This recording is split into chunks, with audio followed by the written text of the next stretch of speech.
जय श्री हरि। प्यारे भक्तों, आप सभी का स्वागत है, अभिनंदन है आपके अपने चैनल कहानी सुनो में। पौष माह आरंभ हो चुका है। पौष माह में पूजा पाठ का बहुत ही महत्व बताया गया है। यह महीना धार्मिकता का प्रतीक है। पौष माह में दान का भी विशेष महत्व बताया गया है। पौष माह में घी, अरहर की दाल, चावल की खिचड़ी का दान बेहद ही शुभ माना जाता है। इससे पितर भी प्रसन्न रहते हैं। पौष मास में एक माह तक हर रविवार को व्रत रखना अक्षय फल प्रदान करता है। इससे घर में सुख, समृद्धि और लक्ष्मी आती है। पौष में भगवान विष्णु और सूर्यदेव की पूजा का विधान है। पौष माह को लेकर सभी की अपनी अलग अलग मान्यताएं और धारणाएं हैं। पौष माह में अगर आप सूर्य को अर्घ्य दे रहे हैं तो तांबे के लोटे में जल, फूल, रोली, गुड़ और अक्षत मिलाकर जल दें। जल अर्पित करते समय सूर्य देव के मंत्रों का जाप करें। ऐसा करने से उच्च पद की प्राप्ति होती है। पौष माह में हर रविवार उपवास रखें।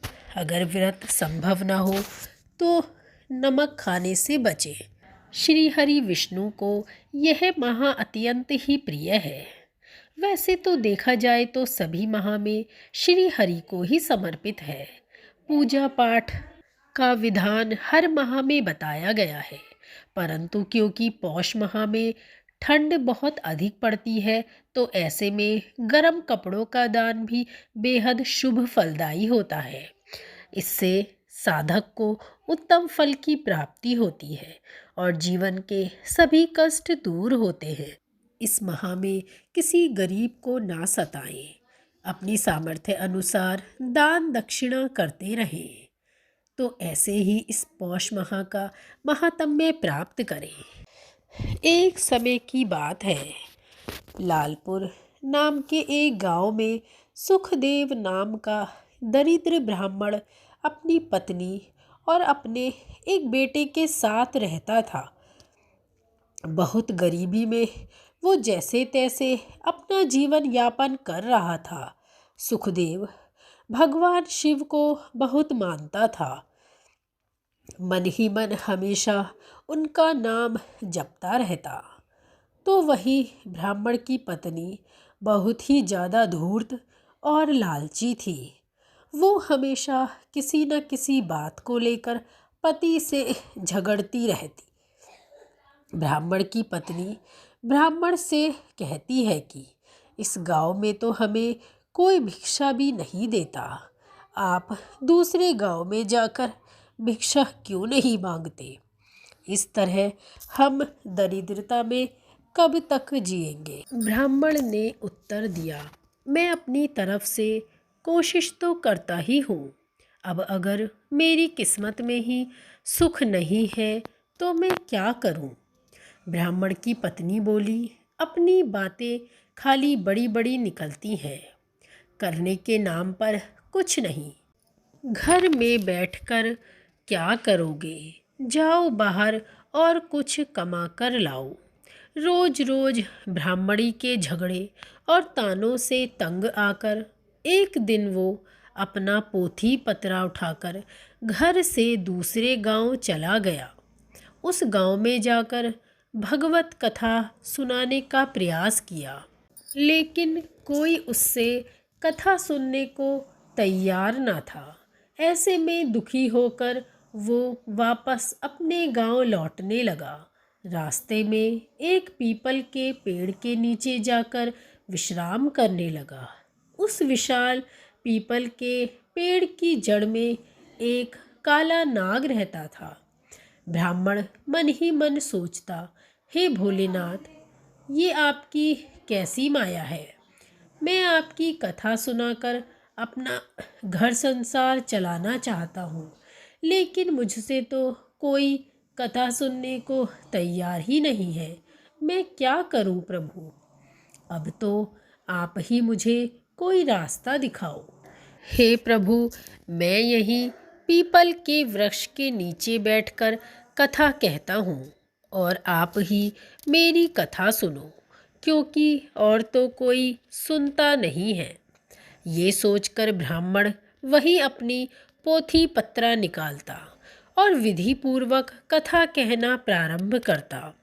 ऐसे में पेड़ की जड़ में बैठा वो नाग कथा सुनने लगता है। पूरी कथा को वो ध्यान से सुनता है।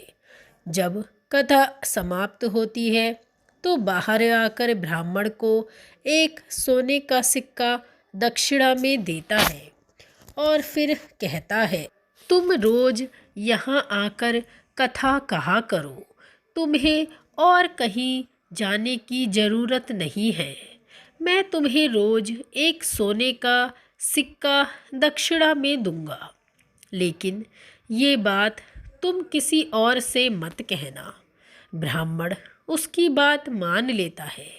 नाग के जाने के बाद वो भगवान शिव को धन्यवाद देते हुए कहता है कि प्रभु, आपने तो मेरी जिंदगी ही बदल दी।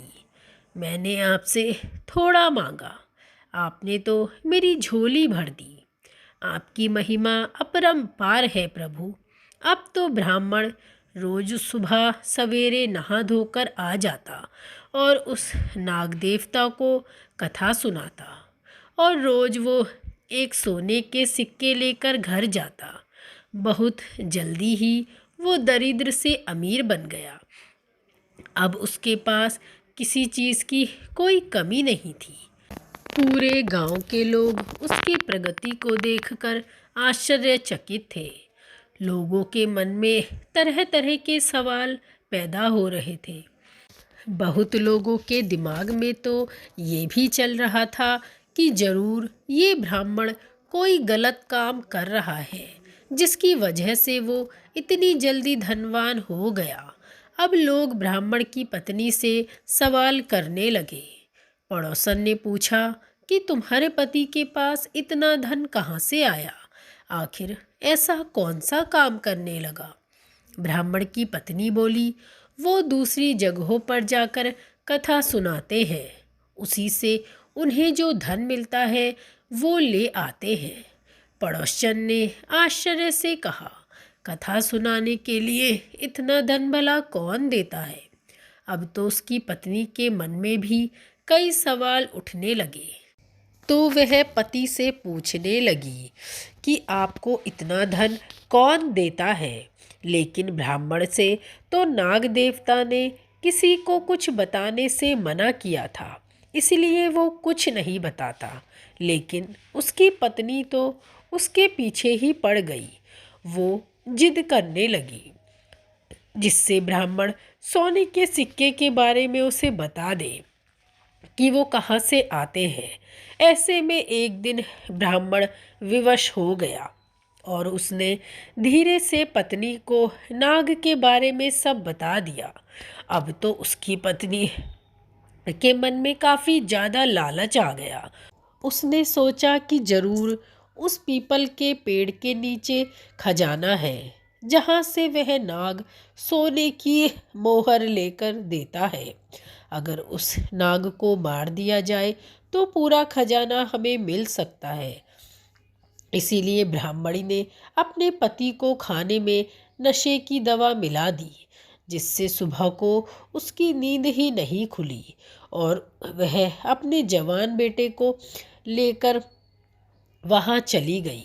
ब्राह्मण की पत्नी ने अपने बेटे से कहा, सुनो बेटा, वहाँ पीपल के पेड़ के नीचे रोज तुम्हारे पिता कथा कहते हैं, जिसे सुनने के बाद एक नाग सांप आकर उन्हें सोने का सिक्का देता है।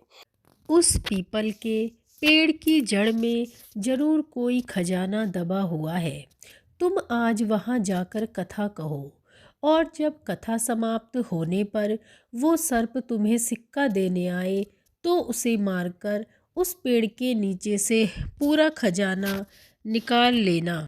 उसके बेटे के मन में भी लालच आ गया और वो पोथी पत्रा लेकर उस पीपल के पेड़ की जड़ के नीचे जा पहुंचा और जाकर कथा कहने लगा। जब नाग देवता सिक्का लेकर उसे देने आए तो उसने नाग पर फावड़े से प्रहार कर दिया, जिससे नाग का पूंछ कट गया और वो किसी तरह बचकर वहाँ से निकल गया। जैसे ही ब्राह्मण ने बेटे ने पेड़ के नीचे खोदना शुरू किया तो नाग ने पीछे से उस ब्राह्मण के बेटे को डस लिया, जिससे उसकी तुरंत ही मृत्यु हो गई। इधर जब ब्राह्मण का नशा टूटा तो उसने देखा कि उसका पोथी पत्रा वहाँ पर था ही नहीं। ब्राह्मण को समझ में आ गया कि कुछ तो गलत हुआ है। वो जल्दी जल्दी से पीपल के पेड़ के पास गया तो अपने बेटे को मृत देखकर बड़ा ही दुखी हुआ। अब उसे सारी बातें समझ में आ गईं। उसने अपने बेटे के मृत शरीर का अंतिम संस्कार किया। उसके बाद उसने अपनी पत्नी से कहा, ब्राह्मण ने अपनी पत्नी से कहा, मुझसे बहुत बड़ी भूल हो गई है कि मैंने नाग देवता के मना करने के बावजूद भी तुम्हें सारी बातें कह सुनाई, और आज तुम्हारे इसी लालच की वजह से हमने अपने पुत्र को खो दिया है। लेकिन उसकी पत्नी पर उसकी बातों का कोई असर नहीं हुआ। दूसरे दिन उसकी पत्नी ने उससे फिर से कहा, आप वहाँ जाकर उस नाग देवता को कथा सुनाइए, कम से कम घर का खर्च तो चलता रहेगा। पत्नी की बातों से विवश होकर वो अपना पोथी पत्रा लेकर फिर से उसी पीपल के पेड़ के नीचे गया और कथा कहने लगा। कथा समाप्त होने पर वही नाग बाहर आया। उसने ब्राह्मण से कहा। नाग ने ब्राह्मण पर बड़ा ही क्रोध किया और कहा, तुम यहाँ से चले जाओ। अगर तुम अपने पुत्र की मृत्यु से दुखी हो तो मैं भी अपनी पूंछ खोने से दुखी हूँ। मैंने तुम्हें पहले ही मना किया था कि ये बात तुम किसी को मत बताना, लेकिन तुमने मेरे साथ विश्वासघात किया। मैं तुम्हें श्राप देता हूँ कि जो संपत्ति तुमने मेरे द्वारा अर्जित की वो सारी नष्ट हो जाएगी। नाग के श्राप से कुछ दिनों के अंदर ही ब्राह्मण फिर से दरिद्र हो गया। उसने अपनी पत्नी से कहा, आज तुम्हारी लालच की वजह से हम फिर से दरिद्र हो गए। अब उसकी पत्नी को भी अपने किए पर पश्चाताप हुआ, लेकिन होनी को कौन टाल सकता है, और बीता हुआ समय कभी वापस नहीं आता। तो दोस्तों, इस कहानी से हमें सीख मिलती है कि इंसान को कभी ज़्यादा लालच नहीं करना चाहिए, क्योंकि ज़्यादा लालच के लिए कभी कभी इंसान अपना बहुत बड़ा नुकसान कर बैठता है। तो दोस्तों, कैसी लगी आपको ये कहानी अच्छी लगी हो तो इसे शेयर ज़रूर करें और इसे लाइक करना नहीं भूलें। ऐसे ही और इमोशनल और सुंदर कहानियों के लिए जुड़े रहें कहानी सुनो के साथ। धन्यवाद।